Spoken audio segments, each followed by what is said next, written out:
Welcome to Software Leaders Uncensored with Steve Taplin. Welcome to Software Leaders Uncensored, where tech leaders drop the filters and just tell it like it is. I'm your host, Steve Taplin, serial tech entrepreneur, publisher, author of the book Fail Hard, Win Big, and CEO of Sonatify Technology, a nearshore software engineering firm. Today, I am joined by Michael Campbell, 35-year tech veteran, longtime CEO and co-founder, who is now the CEO at Fusion Risk Management. Michael, welcome. Thank you. Good to be here. Always good to talk to a fellow Chicago guy, even though I left those parts for sunnier weather in Scottsdale. This time of year, you look smarter and smarter to me, Steve. Well, Michael, tell us about Fusion Risk Management. I certainly will. Fusion has been around for about 20 years, and it is the leader in creating the concept of operational resilience. And operational resilience takes some classic sort of legacy concepts of business continuity, operational risk, incident management. It combines them all together. So you have a platform that allows you to lay out how your business works. What are my critical employees, sites, equipment, partners, applications, servers, all the pieces that need to be working together in harmony for you to get a good or service out the other end of your business. We can monitor, once you have that laid out, we can monitor for impacts to any of those elements. And we can then tell you, here's how bad this is going to hurt, upstream and downstream. And knowing that, we can build dynamically a response so that then we become command and control in a crisis, and we can help work through minimizing the damage, the reputational damage, financial impact, more importantly, the impact to your customers. And frankly, is a science that's really been around for a number of years in those siloed entities. We're the first company that's put it together and made it truly operational. And we've had Excellent. we've had the added sort of tailwind that the world has gotten to be a crazier and crazier and more dangerous place, right? With COVID hitting everybody in every industry across the globe, that starts to fade away. Boom, you get a land war in Europe. I mean, you can't make this stuff up. Companies are just tired of reacting to bad news after bad news after bad news. We allow you to understand your business, design your business, and manage your business through any crisis that comes your way. Excellent. Now, so Michael, you've been with the company 6.5 years-ish. And you have a very impressive background, but tell us how you got your current role. Actually, great story. I had been working with the folks at Vista sort of on and off, just as one of the people in their Rolodex, and they'd bring me in to help them do due diligence, and that's always fun. But I never found something that sounded interesting to me. But they came to me and said, we've got a company, one that's a mile down the street. Nice benefit. Yes. So I went in to talk to them, and I listened to the story of how these folks work. And if anyone's listening who has played in business continuity or used it or been exposed to it, it's very episodic, meaning you've got an active shooter plan, you've got a pandemic plan, you've got a severe weather plan. But things don't unfold that way. So I came in and I listened to them, and I had a bit of a chip on my shoulder because I'd been the COO at FICO, which is a publicly traded company. And as such, I had to participate in what are called tabletop exercises, where every six months or so, you'd have to get the senior executives together and we'd play pretend. Something bad's happening. Let's crack out the books that we have and let's see if we can manage through it. And the things that we came up with were nonsensical. Everyone rolled their eyes. They're looking at their watches saying, I've got real work to do. And somehow magically, you always were the hero at the end. It was just baloney. We knew it was baloney, but we were required to do it by the auditors.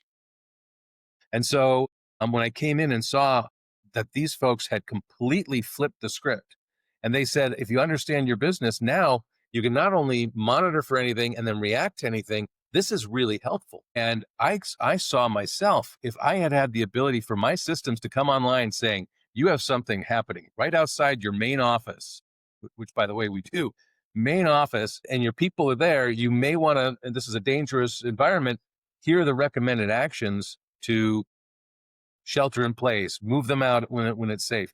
It helps you manage through those crises, specifically when you need that kind of input, calm, reasoned, and clarity on what steps need to be taken to keep your people safe and keep your companies operating. So those exercises you were doing paid off. They did. But they taught me enough to show what excellent is, and what we were up against was not very good. Gotcha. So you were doing miscellaneous help for Vista Equity Partners. This was part of their portfolio. They introduced you, and that's how it happened. Exactly. Excellent. I was lucky enough. They gave me the opportunity to run the business. Got along really well with the founder, and we hit it off. And I was able to dive in and apply a lot of the things I'd learned, being both a serial entrepreneur and a very large company executive. There's a lot of stuff that has to change to go from one end of that spectrum to the other. And I just happen to have a background that's allowed me to see companies and manage companies at various stages of growth. So this was perfect because it's a high growth environment. And as we talked about, the world itself is kind of pushing people into our arms, just given how crazy the world is. And people are Never a tired. dull moment. Yeah, never a dull moment. Tell us about some current projects you guys are working on. Well, we're really excited about a couple of things. One that was released not too long ago, so imagine you've got a product now that no matter what comes at you, it can tell you what the proper response is. Well, why wait for the real thing to hit you? So we came up with simulations, which uses artificial intelligence in a number of ways, but to create these severe but plausible scenarios, and we can throw 1,000 of them at you, and then do Monte Carlo simulations to do a variation on each of those 1,000. And we can tell you very definitively, here are your vulnerabilities ranked by highest probability to get hit by them, the maximum impact they're going to have, and we can render them by easiest to fix to hardest to fix. It's your mother got an apple pie to a C-level executive. You'd want to know where you're vulnerable so you can go eyes wide open and say, what are we going to invest in to minimize that damage or that risk to the business? So that was one. What size company or industries is your platform primarily geared toward? Is this companies, $1 billion and up? Is there a specific size or industry that's most prevalent? The existing customer base is pretty widespread. There are some very strong hot points like banking, for example. Banking, we have 21 of the significant banks, systemically important banks. We've got lots of major multinational manufacturers, insurance companies, healthcare companies, companies that can't afford to be down, retailers, where the cost of being down is measured in millions of dollars. There's a great incentive to do that. Banking has been particularly big. It's turned out to be about 40% of our install base now, because if you remember back in 2008, we had the near meltdown of the financial services sector, and they came up with the concept of too big to fail. Well, believe it or not, it took them a few years, but the regulators, it finally dawned on them. They said, if you're systemically important, it's not enough that you survive, you have to keep operating. So there are regulations all across the globe now that are saying, you have to prove to us, we're going to throw scenarios at you, and you have to prove to us that you can continue to operate as a bank. Your credit cards can still be swiped to buy things. You can still originate mortgages. You can still take payment on those mortgages. You can still resolve trades on your trading desk. If you're really that important, you have to keep operating no matter what comes your way. And so that's been a huge push for us, which is why we've got 40% of our customer base in banking now. And they're Gotcha. the biggest names you'd recognize them all. Excellent. Tell us about your software engineering team and the work model. I don't know if you guys have offices in Chicago, if you're a remote team. We do. And it's really interesting because, my background is in traditional structured coding where most people go when they start talking about developers. But we have built the platform on Salesforce as a low code, no code platform, which has allowed us to focus more on the business impact and less on the machinations of creating code. There are also all kinds of other things that Salesforce picks up for us in terms of security, redundancy, hyperscale architecture, that a company our size, when I first joined the company, struggled to provide, and it doesn't really provide extra value. It's table stakes. So we've done huge things being on a low code, no code platform. But jumping ahead to not quite the question, that's changing pretty dramatically with the advent of generative AI and agentic AI. And those things are fundamentally changing the way we're structured. The techniques that we're using, the successful backgrounds that we're finding. So, for example, we still have a lot of people who are excellent structured coders. Classical coders would probably be the best way to put it. But we're now building from our consulting ranks into additional developers, where knowing the code is really almost irrelevant, right? It's more important you can define the problem, you can define what the customer is expecting to have happen, and let the system do the grunt work for you of building the applications. So we've moved from configuring a low code, no code platform to actually generating code within that same platform, because you still get the benefits of being in that larger platform. But the whole dynamic of low code, no code is changing. The dynamic of structured coding is changing as well, too. Very, very So exciting. does that go to say then all of your clients are on Salesforce? Every single one of them. Yep. Well, Salesforce has done a good job of making sure the largest companies are on it, to say the Yes, they least. have. Yes, they have. And we've turned out to be a great partner. That's been a mutual partnership, because we actually play in an area. They're so heavily focused on CRM. We are operations. It's a place that Salesforce typically does not play. So we're a whole new greenfield for them. So it's turned out to be a great win-win partnership between the two of them. And does your team primarily go in the office, hybrid, remote? Yeah, no, I've tried that. It's really hard to get people back into the office. And frankly, we've been through some of our biggest growth during the pandemic itself. So we switched to a best athlete model, and we're very pleased with the results of that. There are a lot of benefits to having people back in the office, but I would say we started with 80% of our people in the Chicago area. Probably 30% of the people are in the Chicago area now. Hell, the people who were in the Chicago area said, "Why am I still in Chicago? It's cold in the winter." Yes. Moving to places like Scottsdale. So we've got a great way of working, great way of collaborating. We do pull people together for that human to human touch. That is important. But the genie's out of the bottle as far as we're concerned. We need to stick with best athlete regardless of where they are, and just build the infrastructure around that. Gotcha. So what are some things, Michael, that are slowing your team down right now, and solutions that you've been trying or that are working? Well, if you're talking about on the product side, because we view this a couple of different ways. We have internal uses of AI, which are, um, you know, they're very helpful, and they could be force multipliers, but they're really looking to minimize cost, increase throughput, improve your EBITDA. We're finding that the focus needs to be for us on the product implications. What kinds of problems can we solve with this capability that, frankly, you can't solve effectively with structured code, because we've been trying some of them for years.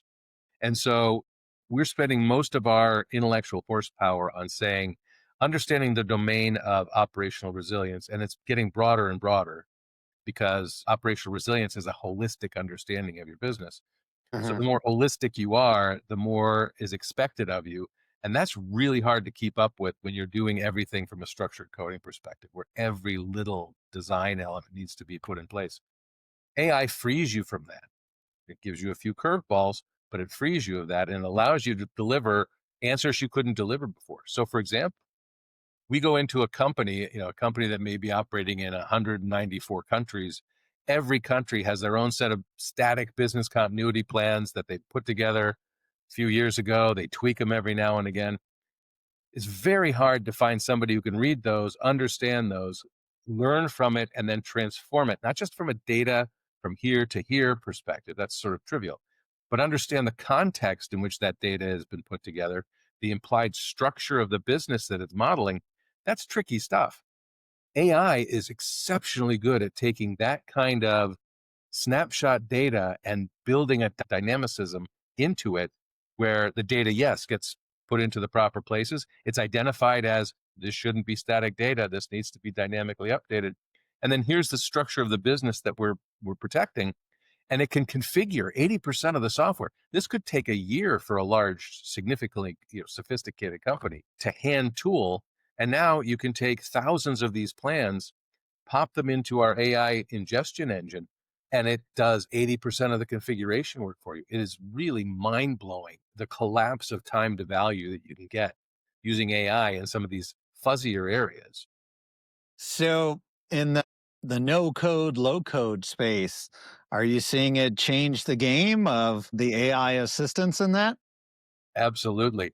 It's really interesting. We've had some of our best coders who are, again, classically trained, where you're looking at making sure that the code does everything and every permutation that it needs to, and it has a way to fail out, right? AI doesn't work that way. It gets creative on you, That's right? right. A And it blessing and won't a hear you. curse, right? Right. So, so what we're finding is the people who were working with the clients are turning out to be some of our best new coders, because the system itself now both can configure it. AI can configure Salesforce beautifully, but more importantly, it can write Apex code too, which allows you to do things at a much bigger scale with much higher acuity. So, so these folks coming in who know how the customer expectations are there can lay out a picture for what the customer is looking for, let the code be generated by AI, and then validate the solution, as opposed to worrying about, did I miss a semicolon somewhere, right? Again, to oversimplify. But we're taking some of our best implementation consultants and we're turning them into our most productive developers. It's been a real eye opener on how the world is going to be changing. Interesting. So, as the CEO of a fast growing platform, how do you go about keeping your engineering teams, your product teams, and your business teams aligned without having endless meeting after meeting? Well, there are meetings involved because you do need to have, especially if you can't really do it by osmosis because not everybody's sitting by everyone anymore. So you have Exactly. In to the remote world, it makes it challenging. you have to be planful, right? But the other thing we've tried to instill in the business is this concept of prioritization.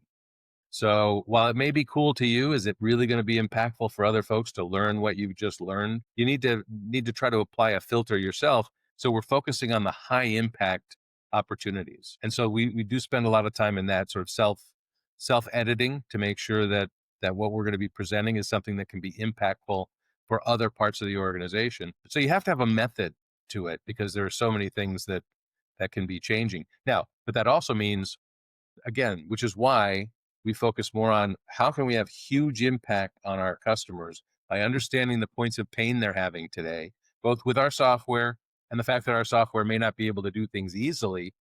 Are there ways we can use AI to collapse that time to value? Those are the things we all understand are the most important.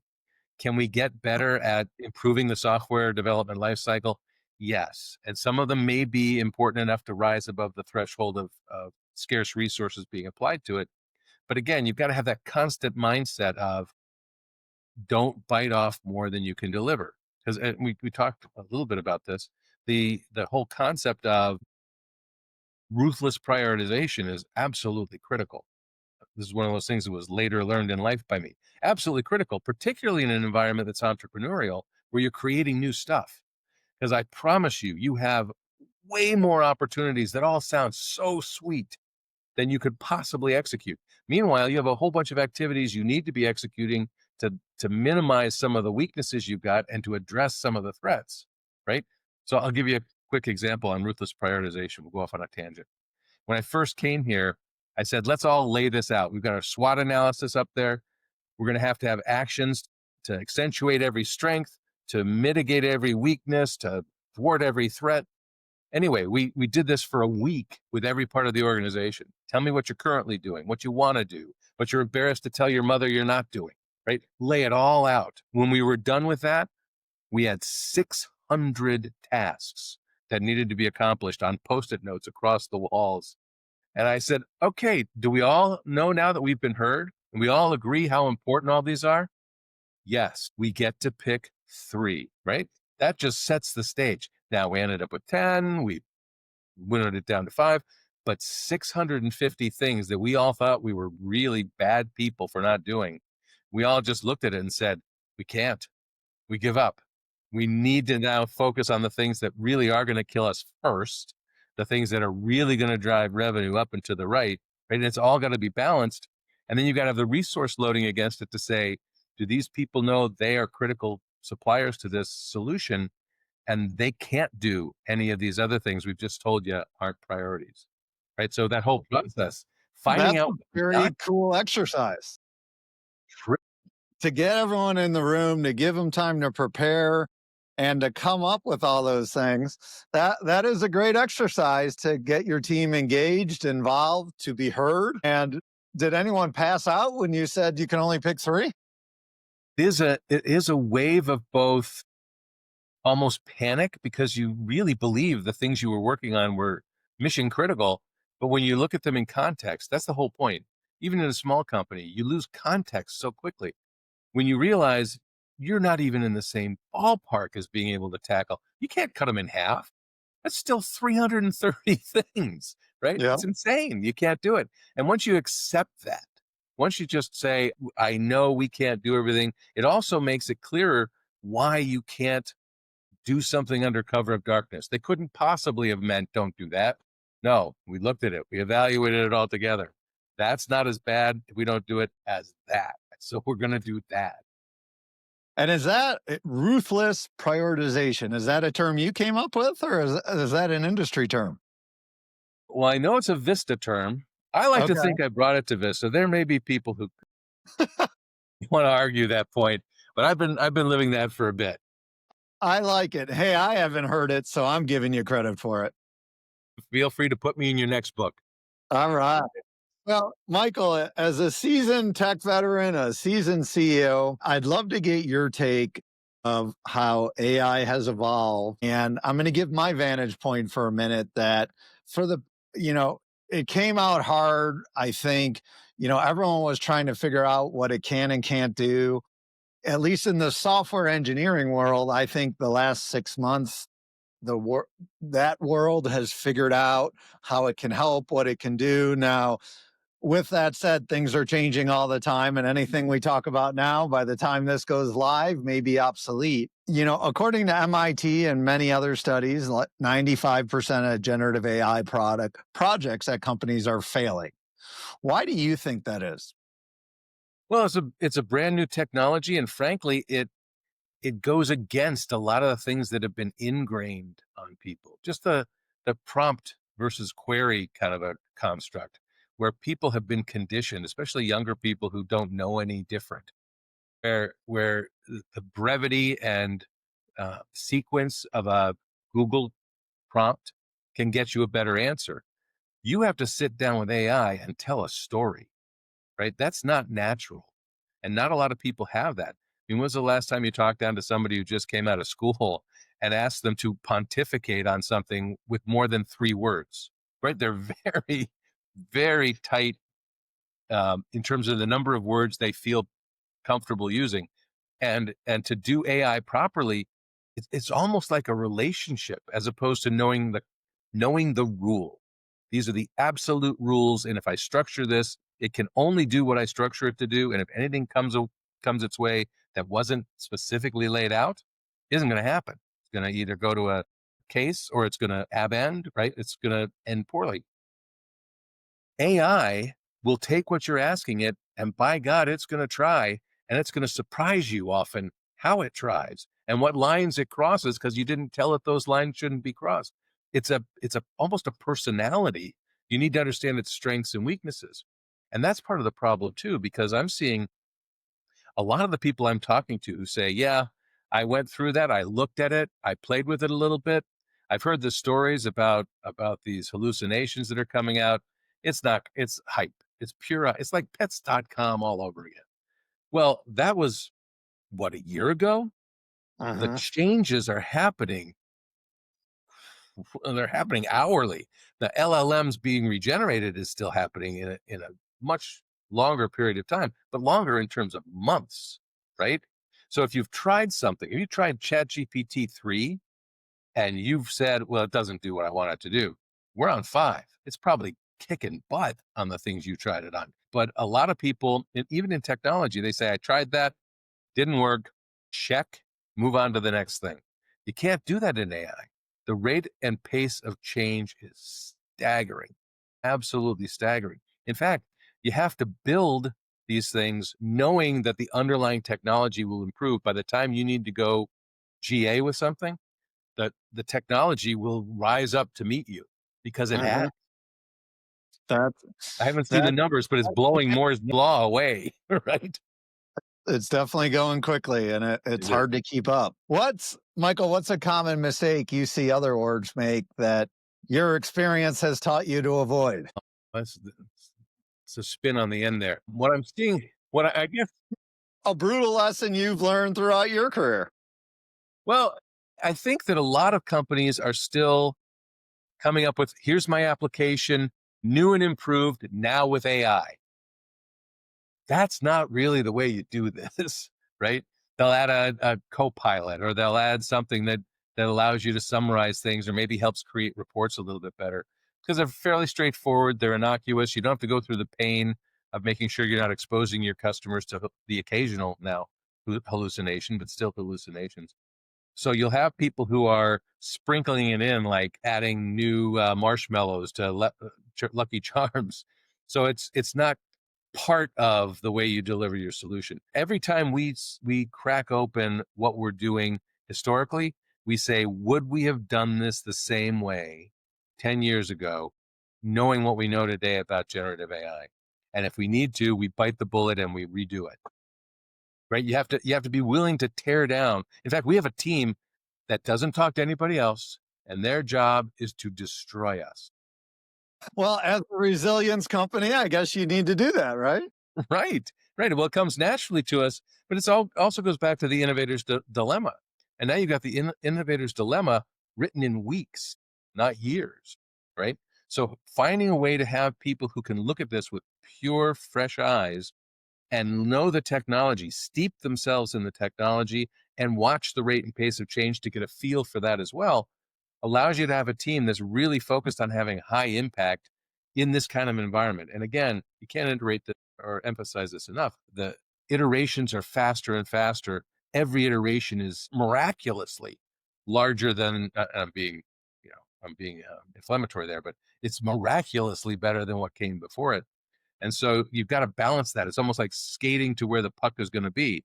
You're building your solutions knowing that this LLM doesn't do it very well, but the next one most likely will. And coupled with our training of the model, with our specific domain to get the answers better, I know that I'm going to be able to have a saleable product in a very short, reasonable time. And if you're just going to put this in and say, now we've got AI, we can check that off, let's go back to business as usual, you're dead. You just haven't hit the ground yet. Couldn't agree more. And it's definitely an ever-changing world, never a dull moment. That's very true. Michael, thank you for getting uncensored with us today. Appreciate you sharing stories on how you evolved into your current roles, some of the leadership exercises that you do, how you guys are attacking the resilience space. Before we wrap, what's your no BS advice for tech leaders today who are trying to build, scale, or even just survive in these crazy times? We are sitting on by far, the world's most massive opportunity for change and opportunity, and frankly, wealth creation, to get a little bit more back to roots, that any of us have ever seen. And it's not going to come easy. Those who are fast movers are going to be way ahead. This is very hard to catch up. You need to invest time to understand, yes, how you can make your business more efficient, but much more importantly, think of how your business could be obsoleted by this first, because that can happen overnight. Yes. Look then on how you can use this capability to deliver substantially more value to your customers. Understand the agentic profiles. Those are coming next, right on top of the agentic AI.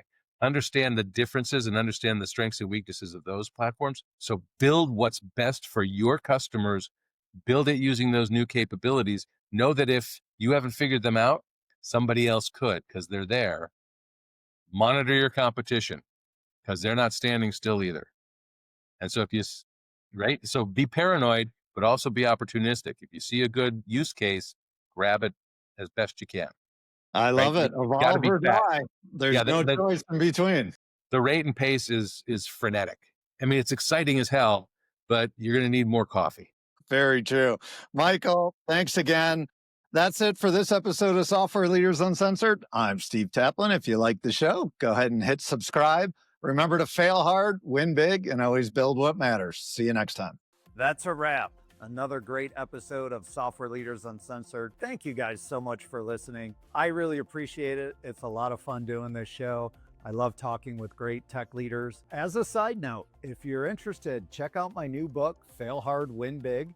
This is the story of how I built 30 companies, failed on 20, and turned 10 into multi-million-dollar wins. The common thread with all of them was custom software. Also, if you need software development help out there, my company, Sonatify Technology, we deliver world-class software development engineers out of Latin America. We have a solid track record of helping companies launch better products and faster. Thanks again for listening. Appreciate it and appreciate you.